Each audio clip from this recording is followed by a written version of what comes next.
Gaydi digi vadin fi cehennem. Cehennemde bir oy diyorsun. Şu oydan şıgadar kızgın cehennemin başka yerleri güne 100 taraf ayarlar bir de gaya etmeye vardı. Ottan penadır diye. Kim için olsa kavayım?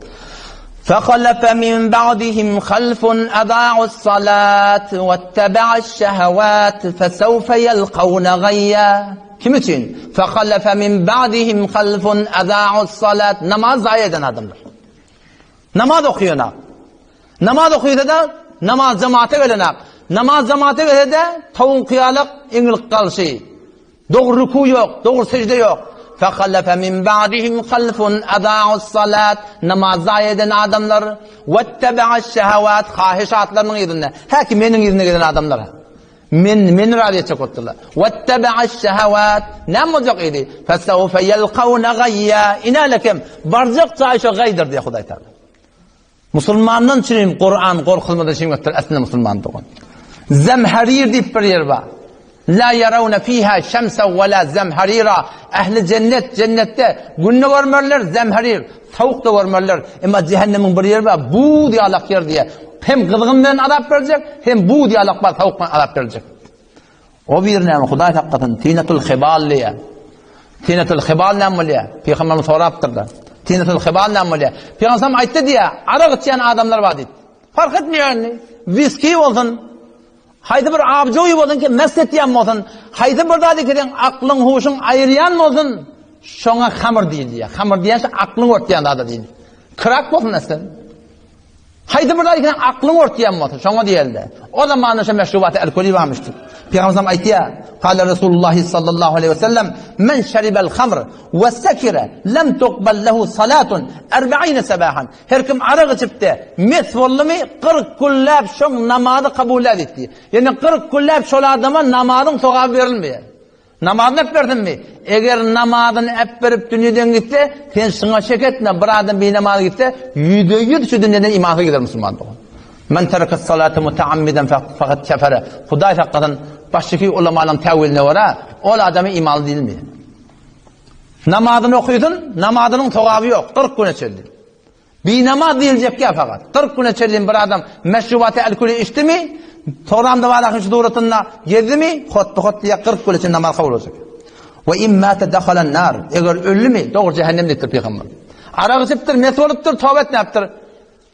Eğer tövbesiz fakat arak içerlik gerekli, eğer hot cehenneme girecek. Fe in tâbe tâballahu aleyh. Eğer tövbetse yine uğuracak Huday Teala. Ondan sonra ve in âde feşeribe. Yine de sonra tövbesini deyip, yine de iste. Yine de mesul olsa, ondan sonra Allah Teala yine de 40 kulle hepsinin namazını kabul edecek ya.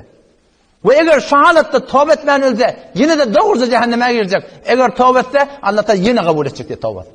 Sonra izinden yine üçüncü gedek, yine tövbesini deyip, yine de var harak çıktı mesul olsa, Allah Teala yine de 40 günün namazının sevabını verecek ya. Eğer yine şahalatta tövbe etmeyen ölse, barcak sahi cehennem deyiptir. Yine dördüncü gedek neyme? Dördüncü gedek yamaçlardan yine de tövbesini deyip, yine de yamaçlardan içip demesi olsa, Peygamber'e aydıptır, kâne hakkan alallah eyyestiyahum min ridgatil khibal. Şol tinetil khibal, şol khiballın iştirecek deyiptir Huday Teala şuna.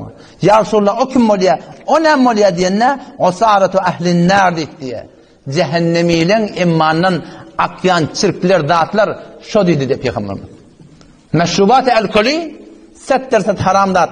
Bir zerre olsun, bir livan olsun, bizim zavallımız Allah ne mi diye Allah, adıcık sen ayıbı yok, miretme ayıbı yok, şahir Arap ne mi diye, nazratun, feselamun, fekelamun, femev'idun, felika. Fesat nereden tabi ya? Evvel nazratun, bir gözdeliğe birbirini. Erkek kereyi. Ondan sonra feselamun, selama var ya. Fekelamun, kepleşme var ya. Felikahun, ondan sonra ne mi? Onun vaada var ya. Ondan sonra ne mi var ya? Mulagata var ya. Ondan sonra irnem teleke var ya. Hiçbir tigari olacaktı tigari var. Bir pok bilen başlıyor. Bir baş bilen başlıyor.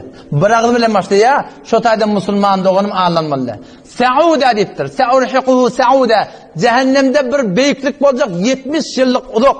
Öde duran lavurdap duran ot. Şondan imanlı adamları çıkarmana mecbur et ya dedi. 70 yıllık goyunga çıkmalı. Yamasadan iyide qaytmalı. Bir tane istahir var.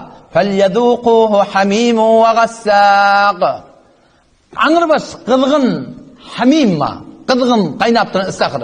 Gassaq ba. Gassaq yani ehli cehennemin emmandan peşev, qan, ırın qaydıptır. Şöyle akar olacak. Şolardan verecekti Huday taqqan. Azıq yalla diye atam. Nişgurun. Leyse lehum ta'amun illa min dari'. Dari' verecekti. La yusminu ve la yugni min ju'. Yerler bilen doyacak yerlerden açlıkta da ayrılacak geldi. Başka bir bağ var. Ona ne diyorlar? Ona zakkum diye diyorlar.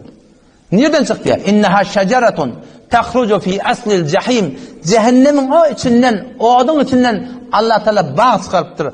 Tel'uha keannehu ru'usu şeyatin. Kelleti, bağıştan, mivati, şukufe mivaları, tade mivaları, mivati aynı şeytanın kelleleriyle betşekil olacak.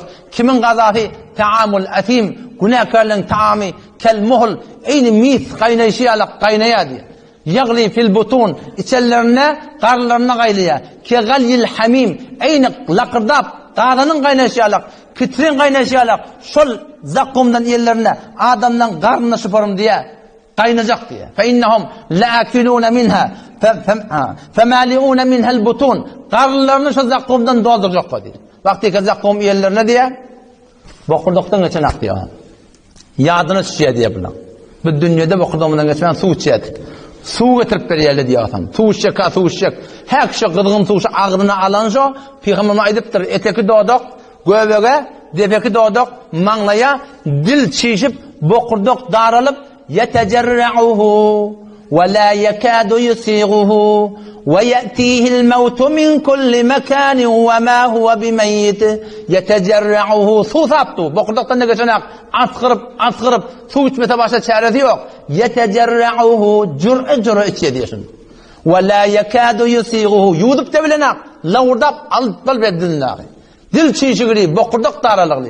Ve la yekâdu yusîguhu, ve ye'tîhil mevt, ölüm geliyor. Min kulli mekan, ölacak, atqırıp, üskürüp, yüzün düşüp, arkan düşüp, karnı tutup, ve ye'tîhil mevtu min kulli mekan, ve mâ huve bimeyyit, hiç atı ölecek geldi. Ve min verâihi azâbun galîz, evde de, onun başında, katı azap olacak, şoparın boltuğa, Huday taraftan eylem olacak, huduhu, tutun şunu başlayacak. Fa'atiluhu ila sevail cehim. Yamaşadan kenarlara ilanmalı. Yan kızakkumdan icak ol. Eltin ha cehennemin ortasına, odun ortasına. Ondan sonra thumme subbu fevqa ra'si. Tepesinden kırgın su koyun dedi. Ve lehum mekami'u min hadid. Demirden çekiş bilen yan aptalını yapıp, kirlihini yapıp, yüzünü yapıp, o taada denfik etmez çekişini onu şibeden durup duracak bana. Başta bir beden verecekler.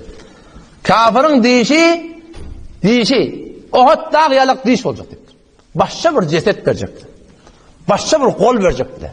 Oturan yerinin orada 3 öylük yol, 3 öylük zahidettir. Başka bir heykel verecekti Müslüman bana. Şeyle bir bedbahtiyde bolup tuğala, şonuna bula şehadetini tökedip, şonunun kıygırmanı duruyorlar. Kimi kıygırıyorlar? Malik'i kıygırıyorlar. Hazine cehennemin saksın. وَنَادَوْ يَا مَالِكُ لِيَقْضِي عَلَيْنَا رَبُّكْ Ey Malik. Mün yıllap kıygırıp duruyorlar diye. Ne mi deyip? لِيَقْضِي عَلَيْنَا رَبُّكْ Senin Rabbin Allah bizi öldürsün de. Dinaylı bilsinler. Tamam olsunlar şey. Mün yıldan sonra cevap veriyor. Ne mi diyersiniz? لِيَقْضِي عَلَيْنَا رَبُّكْ Allah bizi öldürsün dinaylı. Ne mi cevap istakavi? قَالَ إِنَّكُمْ مَاكِثُونَ Siz işte bolmalı.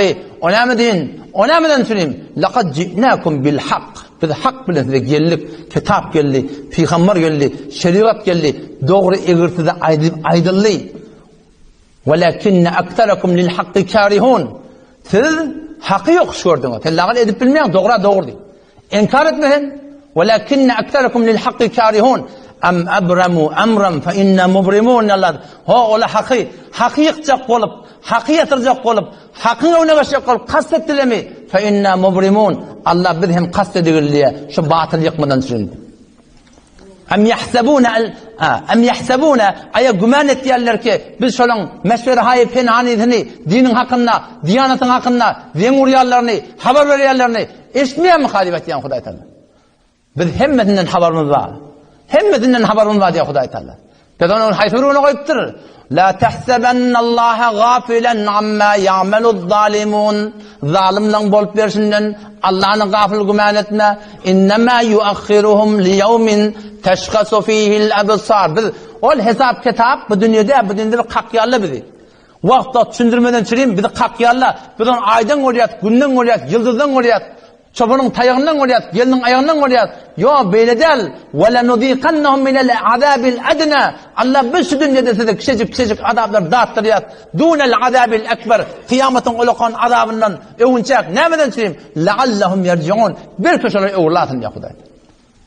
Müngüllap kıyırıp duracaklar. Müngüllap kıyırıp duracak. Ahir bundan ki cevap yok. Toğlam Huday Teala'nın ödeni yalvarman duracak. Huday Teala'nın ödeni yalvarıp dua edecekler. Rabbena akhrijna minha. Ya Allah biz çıkarırız cehennem odundan. Fe in udna fe inna zalimun. Bir de dünya baraylı evurlep bir diye günah edecek ya. Bir tövbe yadi batırdı. Bir de evurlep tövbe. Biz fakat evuriydim da fe in udna fe inna zalimun. Biz yamaçlardan fesad edeyli, biz bir namaziye deyli, biz meşruvat edeyli, biz namehremin gidin deyli, biz zınan gidin deyli, biz daran direk koynak deyli. Ya Allah biz günah deyli. Fe in udna fe inna zalimun. Ya Allah biz tövbe tembizdir evurdi batırdı. Erhamur Rahimin ne mi diye şeydi. Allah Teala Erhamur Rahimin'in çekiyor ha. Yani vallahu azizun zuntiqam. Allah sahibi intikam, Allah intikam ediyor. Allah Teala şu dünyada Hudaya ola bolmanlardan beter narda. Yani o tadı belli oluyor. Erti cehenneme karşı alıp paraya kala adamlık katı narda. Allah Teala sonuna ne de atacak? İnnellezîne keferu bişek kafirler, naşukurlar, yunadavun kıyırılacak sotada cehenneme karşı alıp paraya kalır katı narda. Lemegutullah Allah'ın nardalığı ekberu min mektikum siz bunku narab boptuğunuz, narda boptuğunuz, kaharın geliptu. Allah'ın nardalığı dünyada sizin bu nardalığından beter olukhanlı. Hasan istud'auna ilal iman ol vaqti ki imana karşı çağırıyordu. Tevhide karşı çağırıyordu. Bir Hudaya ola bolsun çağırıyordu. Fetekfurun siz son küfret yaptınız. Şirke be Huda yaptınız. Türk mesela şirkine mi kalıyarım? Botu halka ola olmak bolu Türk mesela. Türk mesela botu ile ola olmak bolu oluyor. Vaqti sen şeriat din ma ile ola olmalıdan şuna şirke be Huda diyorlar. Vaqti ki Halka ola bolma tuqa. Sen halkı tutacak olsan, dine ola bolma tuqa sen modu tutacak olsan musulmanlığın şuna şirki bu Huda diyorlar. O şirki bot peresi o cahilde dursun. Şu da olukan bir şirki bu Huda musulmanlığın. Peygamber ne mi diyor? İnne yesira riya şirkun. Entecik gödü için edilen şirki bu Huda deyiptir. Bu ki kullen zindaginin halka ola bolmalı diyor.